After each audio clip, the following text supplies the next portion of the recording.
नमस्कार, मैं डॉक्टर विजय शुक्ल। उत्तरी जोनल काउंसिल की 32वीं बैठक देश के संघीय ढांचे का वह आईना बन गई जिसमें केंद्र और राज्य के बीच शक्ति संतुलन की असली तस्वीर दिखाई देती है। मंच पर केंद्रीय गृह मंत्री अमित शाह मौजूद थे, लेकिन बोलने वाले सिर्फ पंजाब के मुख्यमंत्री भगवंत सिंह मान नहीं थे। एक पूरा राज्य बोल रहा था, उसका इतिहास बोल रहा था, उसका पानी बोल रहा था और उसकी पहचान बोल रही थी। सवाल सिर्फ यह नहीं था कि मान ने क्या कहा, असली सवाल यह था कि क्या किसी मुख्यमंत्री ने पहले कभी पंजाब का पक्ष इस तरह इतनी व्यापकता और इतनी संघीय असर्टिवनेस के साथ रखा था। इस बैठक का माहौल साफ था। भारत का संघवाद अब एक नए दौर में प्रवेश कर चुका है और पंजाब उस परिवर्तन की अग्रिम पंक्ति में खड़ा है। पिछले कई दशकों में पंजाब के मुख्यमंत्रियों ने अपनी अपनी प्राथमिकताओं के अनुसार केंद्र से टकराव भी किए और समझौते भी। प्रकाश सिंह बादल ने SYL पर भावनात्मक राजनीति की, कैप्टन अमरिंदर सिंह ने कानूनी मोर्चा लड़ा, बेअंत सिंह ने उग्रवाद के दौर में केंद्र के साथ संतुलन साधा और अमरिंदर सिंह की कांग्रेस सरकार ने कई बार दिल्ली से सियासी निकटता के चलते असहज चुप्पी भी ओढ़ी। लेकिन इनमें से किसी भी मुख्यमंत्री ने एक मंच पर पंजाब के संसाधनों, अधिकारों, पानी, चंडीगढ़, पंजाब यूनिवर्सिटी, BBMB, हथियार तस्करी और संघीय ढांचे की राजनीति को एक कंसोलिडेटेड नैरेटिव में पिरोकर पेश नहीं किया। यह काम पहली बार भगवंत मान ने किया। मान की प्रस्तुति ना तो भावनात्मक नारों पर आधारित थी और ना ही सिंबॉलिक जेस्चर्स पर। यह एक डेटा ड्रिवन, हिस्टोरिकली ग्राउंडेड और पॉलिटिकली शार्पेंड दस्तावेज थी, जिसे पढ़कर लगा कि पंजाब ने पहली बार अपने अधिकारों को रीजनल डिमांड्स की तरह नहीं बल्कि कॉन्स्टिट्यूशनल एंटाइटलमेंट्स की तरह रखा है। चंडीगढ़ पर मान ने जिस तरह इतिहास को खोला वह बेहद सटीक था। 1970 का इंदिरा अकाली समझौता, जिसमें साफ लिखा है कि चंडीगढ़ पंजाब जाएगा।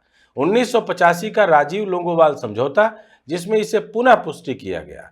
इसके बावजूद चंडीगढ़ न पंजाब के पास गया न हरियाणा के। वह केंद्र की राजनीतिक सुविधा का प्रशासनिक निर्जन द्वीप बनकर रह गया। पूर्व की सरकारें, चाहे वे कांग्रेस की हों या NDA की, इस मुद्दे को अपनी राजनीतिक प्राथमिकताओं के अनुसार हिलाती डुलाती रही। किसी ने इसे सुलझाया नहीं, बस इसकी धुन को इतना धीमा कर दिया कि पंजाब की आवाज सालों तक एक धुंध बनकर रह जाए। भगवंत मान ने उसी धुंध को हटाकर केंद्र की प्रतिबद्धताओं का नया ठोस दस्तावेजी प्रश्न उठा दिया। उन्होंने सिर्फ चंडीगढ़ चाहिए नहीं कहा, उन्होंने कहा कि चंडीगढ़ पंजाब की पहचान का विस्तार है और इसे अनिश्चित काल तक एडमिनिस्ट्रेटिव लिम्बो में रखना संघवाद के मूल सिद्धांत के खिलाफ है। पंजाब यूनिवर्सिटी पर मान का तर्क इससे भी ज्यादा राजनीतिक था। केंद्र द्वारा विश्वविद्यालय के गवर्नेंस स्ट्रक्चर में बदलाव की कोशिश को पंजाब ने अपनी शैक्षणिक स्वच्छंदता पर हमला माना है। हरियाणा द्वारा 50 साल बाद अचानक PU से एफिलिएशन की इच्छा जाहिर करना भी राजनीतिक ऑप्टिक्स से अधिक कुछ नहीं। कुरुक्षेत्र यूनिवर्सिटी पहले से A+ संस्थान है, फिर अचानक आधी सदी के बाद पंजाब यूनिवर्सिटी की याद क्यों आई?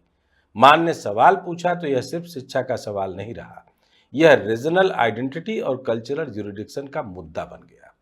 PU पंजाब के लिए सिर्फ एक शिक्षण संस्थान नहीं, यह पंजाबियत का ऐतिहासिक स्रोत है, जिसे किसी भी राजनीतिक इंजीनियरिंग से डाइल्यूट नहीं किया जा सकता। पूर्व मुख्यमंत्रियों ने यह बात उठाई थी, पर इतनी आक्रामकता और इतने स्पष्ट इंस्टीट्यूशनल रीजनिंग के साथ कभी नहीं। लेकिन पंजाब की आवाज का असली केंद्र पानी है। पंजाब का भूगोल, कृषि, रोजगार, अस्तित्व, यहां तक कि सुरक्षा सब पानी पर आधारित है। दशकों से पानी पंजाब की राजनीति का संघर्ष रहा है, लेकिन इस बार जो बात हुई वह सबसे व्यापक और सबसे वैज्ञानिक तर्कों पर आधारित थी। सिंधु जल संधि समाप्त होने के बाद पहली बार किसी मुख्यमंत्री ने यह कहा कि अब समय आ गया है कि भारत पश्चिमी नदियों का पानी देश के भीतर रिडायरेक्ट करने पर विचार करे। यह तर्क सिर्फ पंजाब का हित नहीं दिखाता, यह भारत की राष्ट्रीय जल नीति में एक पैराडिम शिफ्ट का संकेत देता है। पूर्व मुख्यमंत्रियों ने पाकिस्तान और केंद्र के बीच जल संधि को हमेशा अनटच्ड रखा। वे इससे डरते थे कि अंतर्राष्ट्रीय संधियों के मुद्दे पर बोलना राज्य दायरे से बाहर माना जाएगा, पर मान ने इस टैबू को तोड़ दिया। यह इस बात का संकेत है कि पंजाब अपनी जल संप्रभुता के मुद्दे को अब सेंटर्स डिप्लोमेटिक प्रेफरेंसेस के आगे बलिदान नहीं करेगा। SYL का मुद्दा तो पंजाब के राजनीतिक इतिहास में कई सरकारों के पतन और उत्थान का कारण रहा है, लेकिन इस बार तर्क बदल गया। पिछले मुख्यमंत्रियों ने यह कहा कि पानी नहीं है। भगवंत मान ने कहा पानी की उपलब्धता का वैज्ञानिक मूल्यांकन ही नहीं हुआ। जिस आधार पर एलोकेशन किया गया वह 20 साल पुराना डेटा था और क्लाइमेट चेंज की वजह से फ्लो पैटर्न बदल चुके हैं। यह सिर्फ राजनीतिक तर्क नहीं, हाइड्रोलॉजिकल रियलिटी है। हरियाणा के साथ पानी साझा करने का सवाल तभी उठ सकता है जब यह पता हो कि पानी कितना है।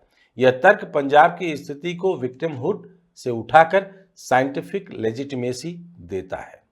यह पहली बार हुआ है कि पंजाब ने इसे एक डेटा डिफिशिएंसी प्रॉब्लम के रूप में फ्रेम किया। बीबीएमबी पर राजस्थान के अस्थायी सदस्य के प्रस्ताव को भी मान ने कड़ाई से खारिज किया। यह मुद्दा नए पंजाब में पहली बार इतनी स्पष्टता से उठाया गया कि बीबीएमबी सिर्फ पंजाब और हरियाणा के लिए बनी संस्था है। राजस्थान को इसका हिस्सा बनाकर फ्रेमवर्क ही बदल जाएगा। केंद्र की मौजूदा सरकार का दृष्टिकोण यह रहा है कि वाटर इंस्टीट्यूशंस को इंट्रास्टेट हार्मोनी के साधन के रूप में चलाया जाए, लेकिन पंजाब का जवाब व्यवहारिक है। अवसरवाद के नाम पर संस्थानों को डायलूट नहीं किया जा सकता।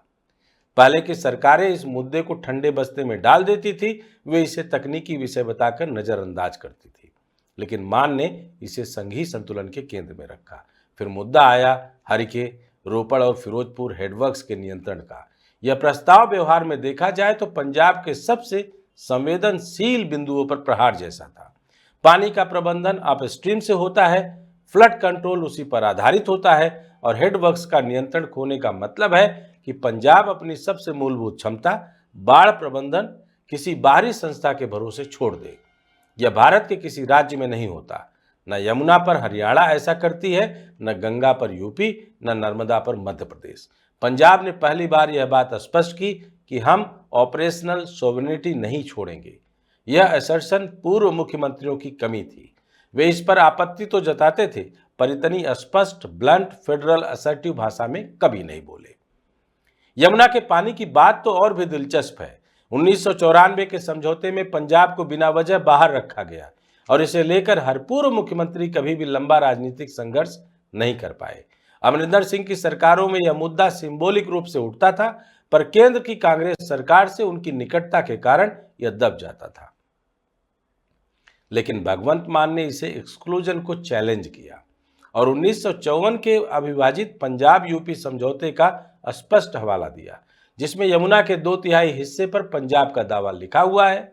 यह सिर्फ ऐतिहासिक नहीं, कानूनी तर्क है और किसी भी मुख्यमंत्री ने इसे इतने कॉन्फिडेंस के साथ कभी नहीं कहा। इसके बाद हथियार तस्करी का मुद्दा आया।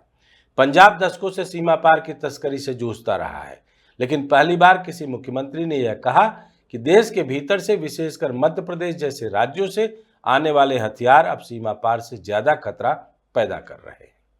यह सीधा नेशनल सिक्योरिटी आर्किटेक्चर की आलोचना है। पूर्व की सरकारें इस विषय पर हमेशा सतर्क रही। वे केंद्र की सुरक्षा एजेंसियों से टकराव मोल नहीं लेना चाहती थी, लेकिन मान ने यह टैबू भी तोड़ा। कुल मिलाकर अगर हम इसकी व्यापकता देने वाली बात माने तो यह थी कि मान ने सिर्फ शिकायत नहीं की, उन्होंने समाधान भी सुझाए। पानी का नया वैज्ञानिक मूल्यांकन, सिंधु संधि के बाद नेशनल वाटर स्ट्रेटजी का नया फ्रेम, हेडवर्क्स की अस्थायी ऑपरेशनल ऑटोनॉमी, फ्लड नुकसान की प्रोपोर्शनल शेयरिंग और पंजाब यूनिवर्सिटी की स्वायत्तता की रक्षा। यह प्रस्तुति कंप्लेंट नहीं, पॉलिसी डॉक्यूमेंट लगती थी और यह किसी भी मुख्यमंत्री की भाषा नहीं, बल्कि एक संघीय संरक्षक की भाषा थी। अब सवाल यह है कि मौजूदा केंद्र सरकार का रवैया क्या रहा। सच यह है कि केंद्र की नीति पिछले 10 वर्षों में अत्यधिक सेंट्रलाइज्ड एडमिनिस्ट्रेटिव मॉडल पर आधारित रही।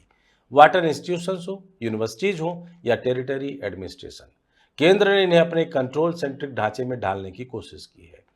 पंजाब के हित कभी भी केंद्र की प्राथमिकताओं में नहीं रहे, क्योंकि पंजाब का इलेक्टोरल वैल्यू और नैरेटिव पोजीशनिंग दोनों सीमित रहे।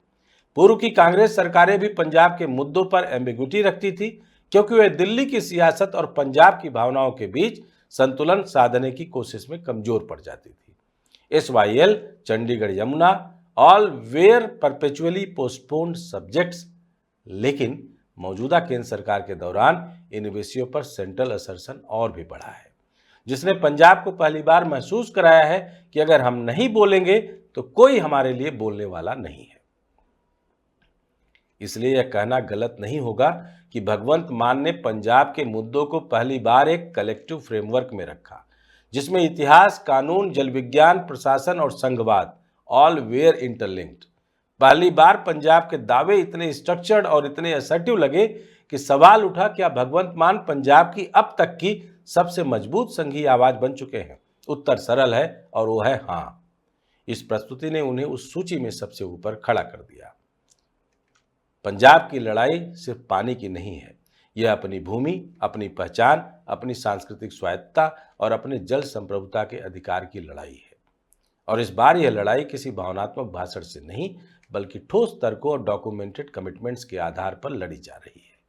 पंजाब ने जो कहा वह सिर्फ पंजाब की आवश्यकता नहीं, बल्कि भारत के संघवाद का फ्यूचर टेम्पलेट है, जहां राज्य अपने अधिकारों की रक्षा उसी दृढ़ता से करेंगे जैसे केंद्र अपने अधिकारों का उपयोग करता है। इस बैठक के बाद एक बात तो तय हो गई, पंजाब अब अपनी आवाज किसी और के भरोसे नहीं छोड़ेगा। भगवंत मान ने जो नैरेटिव सेट किया है वह आने वाले वर्षों में उत्तर भारत की वाटर पॉलिटिक्स, फेडरल पॉलिटिक्स और सेंटर स्टेट रिलेशंस को पुनर्गठित करेगा।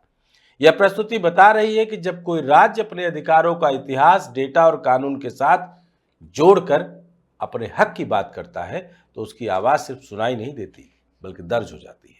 क्या भगवंत मान ने अपनी आवाज को पंजाबियत के साथ केंद्र में बैठी हुई सरकार के सामने दर्ज करने की एक अच्छी कोशिश की? अगर हाँ तो लिखिए जरूर, क्योंकि सिर्फ पंजाब की बात नहीं है, यह आने वाले देश के पॉलिसी मैटर्स की बात है, क्योंकि देश पॉल्यूटेड पॉलिसीज के साथ अब शायद ऊब रहा है।